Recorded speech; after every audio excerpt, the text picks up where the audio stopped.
Chicken স্যাটে আমরা সবাই পছন্দ করি। তাহলে চলো আজকে বানানো যাক চিকেন স্যাটে। এর জন্য আমি একটা বোলের মধ্যে বোনলেস চিকেন নিয়ে নিচ্ছি। তার মধ্যে দিয়ে দিলাম হলুদ গুঁড়ো, লবণ, আর একটু গোলমরিচ গুঁড়ো, আর একটু লঙ্কা গুঁড়ো। তার মধ্যে আমি কেটে নিয়েছিলাম কিছু ভেজিটেবলস।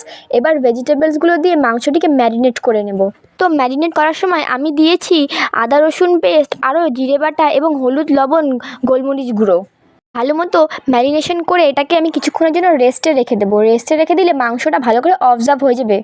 এরপর চিকেন এবং সবজিপাতিগুলিকে নিয়ে একটা স্টিকের মাধ্যমে এক এক করে স্যাটের মতো তৈরি করে নেব। এরপর আমি একটা বাটিতে 2 চামচ কর্নফ্লাওয়ার, 1 চামচ ময়দা, একটু লবণ আর একটা ডিম ফাটিয়ে একটা মিশ্রণ তৈরি করে নিয়েছি ব্যাটারটা বানানোর জন্য।